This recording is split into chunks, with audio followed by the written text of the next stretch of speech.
नमस्कार, आप देख रहे हैं जनादेश न्यूज और मैं हूं आपके साथ रश्मि त्रिवेदी। तो खबरें शुरू करने से पहले एक नजर हेडलाइंस पर।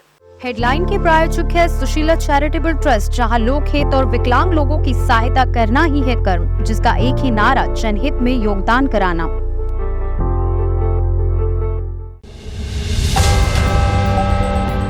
राजस्थान में आज पीएम मोदी की सभा, सावलिया सेठ के दर्शन कर जनता को देंगे तोहफा। एमपी में बीजेपी के डार्क हॉर्स है फग्गन सिंह कुलस्ते, संसद में लाए थे रुपयों से भरा बैग। कंगना रनौत की फिल्म तेजस का टीजर रिलीज, धुआं उड़ा रहा है भारत को, छेड़ोगे तो छोड़ेंगे नहीं वाला डायलॉग। विकास के लिए पैसे की कमी नहीं, अयोध्या जैसा संवारेंगे नैमिषारण्य धाम, सीतापुर में बोले योगी आदित्यनाथ। G20 में भारत की सफलता को पचा नहीं पा रहा चीन, अमेरिका संग रिश्ते पर फूट डालने की कोशिश, दिया ज्ञान। अब खबरें विस्तार से। प्रधानमंत्री नरेंद्र मोदी इस बार राजस्थान में चुनावी जनसभा को संबोधित करेंगे। इस मौके पर वे चित्तौड़गढ़ जिले के सावलिया सेठ मंदिर के दर्शन भी करेंगे। इसके बाद पीएम मोदी विभिन्न परियोजनाओं का लोकार्पण और शिलान्यास करेंगे।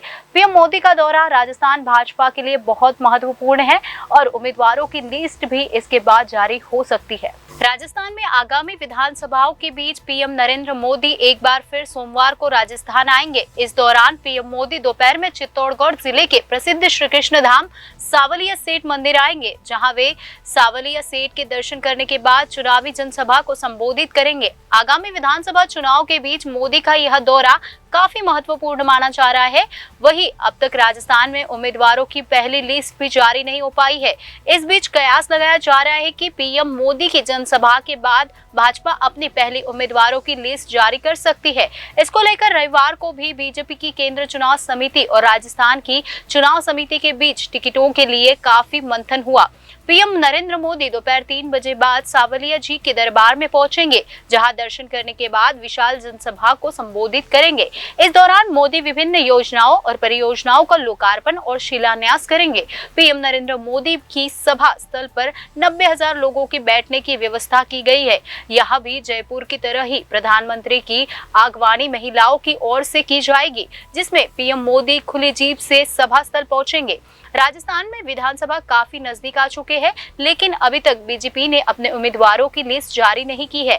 ऐसे में कयास लगाया जा रहा है कि मध्य प्रदेश में पीएम मोदी के दौरे के बाद बीजेपी उम्मीदवारों की लिस्ट जारी हुई है। इसी के देखते हुए माना जा रहा है कि सावलिया जी में लोगों को बड़ी सौगात देने के बाद राजस्थान में बीजेपी की भी पहली लिस्ट जारी हो सकती है। इससे पहले रविवार को भी राजस्थान की चुनाव समिति और केंद्रीय चुनाव समिति टिकट को लेकर मंथन करती रहेगी। पीएम नरेंद्र मोदी सावलिया जी में अपनी चुनावी सभा के माध्यम से मेवाड़ के 6 जिलों की सीटों को साधने की कोशिश करेंगे। विधानसभा चुनाव के बीच पीएम मोदी का यह दौरा काफी अहम है।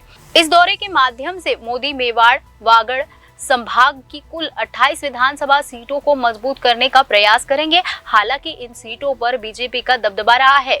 वर्ष 2018 के विधानसभा चुनाव में भी बीजेपी ने 28 सीटों में से 15 सीटों पर जीत हासिल की थी। ऐसी स्थिति में पीएम मोदी एक बार फिर इन विधानसभा सीटों को मजबूत करने का प्रयास करेंगे। पीएम मोदी के एक सप्ताह में ही दूसरी बार दौरे से राजस्थान बीजेपी में अलग ऊर्जा का संचार हो रहा है। पीएम मोदी के दौरे को लेकर बीजेपी नेता और कार्यकर्ता उत्साहित है। बीजेपी नेताओं का मानना है कि पीएम मोदी राजस्थान के विधानसभा चुनाव में पार्टी की ओर से चेहरा है। ऐसे में उनके बार बार दौरे से कार्यकर्ताओं में प्राण फूंकने के साथ ही जनता में भी संजीवनी का काम कर रहे हैं। पीएम मोदी के भाषणों से कार्यकर्ताओं में जोश का संचार होता है। मध्य प्रदेश विधानसभा चुनाव में बीजेपी की हर रणनीति चौंकाने वाली है। मोदी सरकार ने 3 कद्दावर मंत्रियों को मैदान में उतार दिया है। इसमें केंद्रीय मंत्री फग्गन सिंह कुलस्ते भी शामिल है। वह बीजेपी के डार्क हॉर्स बताए जा रहे हैं। केंद्रीय मंत्री फग्गन सिंह कुलस्ते इस बार मध्य प्रदेश विधानसभा चुनाव लड़ेंगे। बीजेपी ने उन्हें निवास सीट से उम्मीदवार बनाया है। जब से उनको टिकट दिया गया है, तभी से वह राज्य में इस बार के डार्क हॉर्स बताए जा रहे हैं। माना जा रहा है कि अगर बीजेपी चुनाव जीतती है तो वह भी सीएम पद के उम्मीदवार हो सकते हैं। उन्हें बीजेपी एक बड़े आदिवासी नेता के रूप में प्रोजेक्ट करना चाह रही है। केंद्रीय मंत्री फग्गन सिंह कुलस्ते अभी मंडला सीट से सांसद है। फग्गन सिंह 6 बार लोकसभा और 1 बार राज्यसभा सांसद रहे। 1990 में उन्होंने पहली बार विधानसभा चुनाव लड़ा और जीत हासिल की थी। वह 1999 से 2004 तक केंद्र में राज्य मंत्री रहे।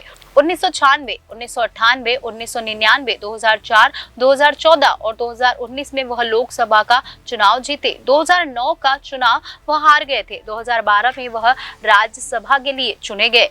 कुलस्ते का नाम कैश फॉर वोट वाले कुख्यात कांड से भी जुड़ा था। 22 जुलाई 2008 को लोकसभा में जब उस वक्त की मनमोहन सिंह सरकार के खिलाफ विश्वास मत प्रस्ताव पर बहस चल रही थी, तब बीजेपी के 3 सांसद सदन में एक बैग लेकर पहुंचे थे। उन्होंने वह बैग लोकसभा महासचिव की मेज पर रखा और नोटों की गड्डियां लहराई। तीनों सांसद ने दावा किया कि विश्वास मत के समर्थन में वोट देने के लिए उन्होंने करोड़ों रुपए की पेशकश की गई थी।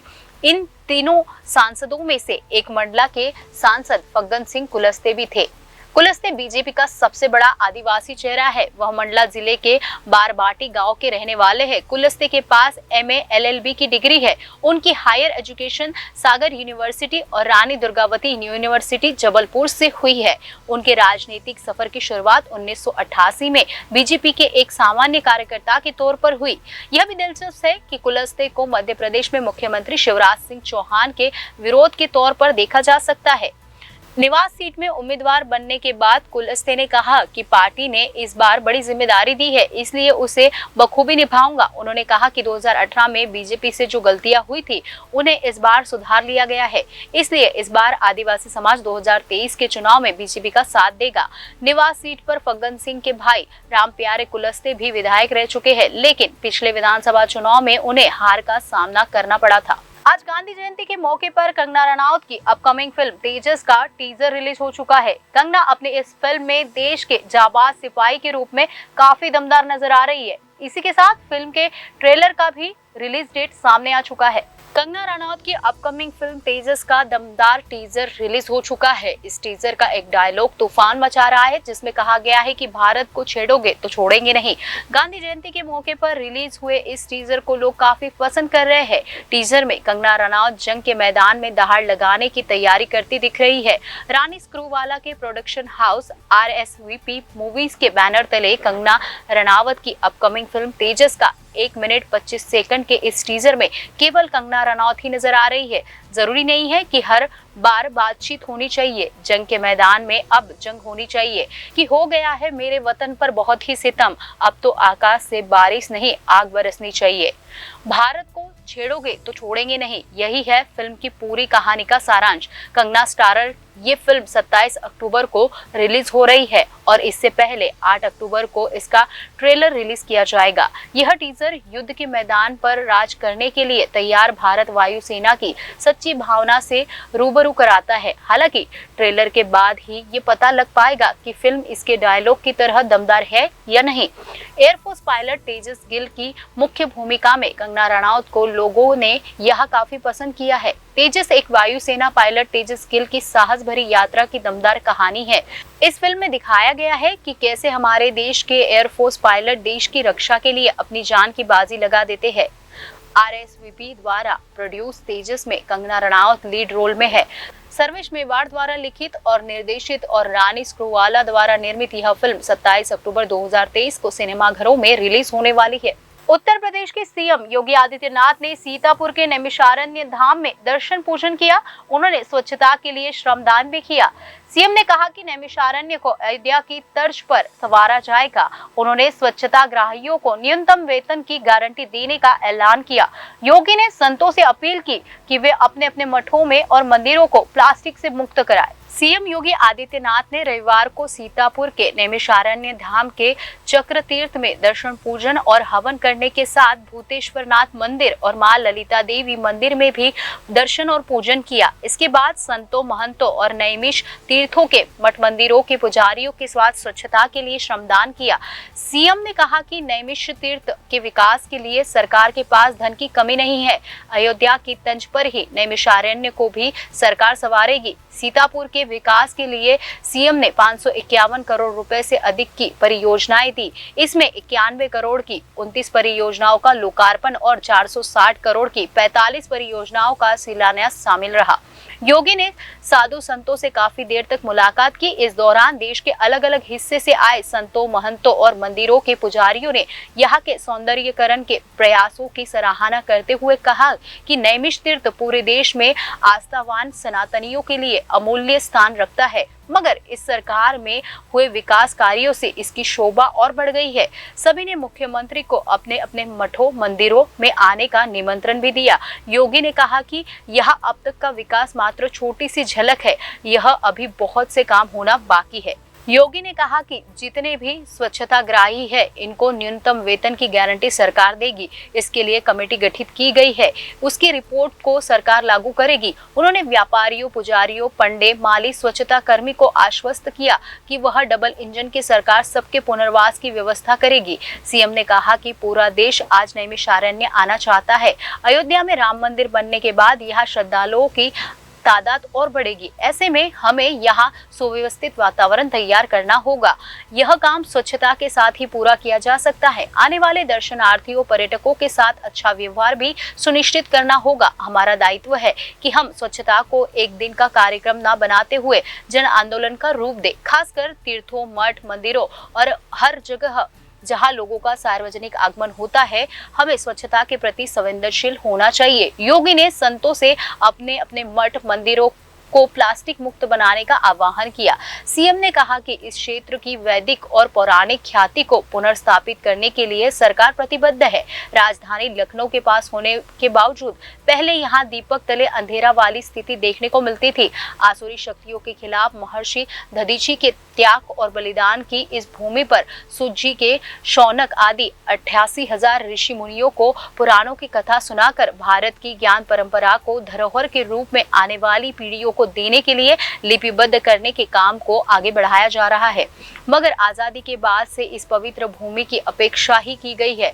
आज यहाँ इलेक्ट्रिक बस सेवा, हेलीकॉप्टर सेवा, सड़कों के चौड़ीकरण का काम तेज गति से हो रहा है। अब तक का विकास मात्र छोटी सी झलक है, यहाँ अभी बहुत कुछ काम करना बाकी है।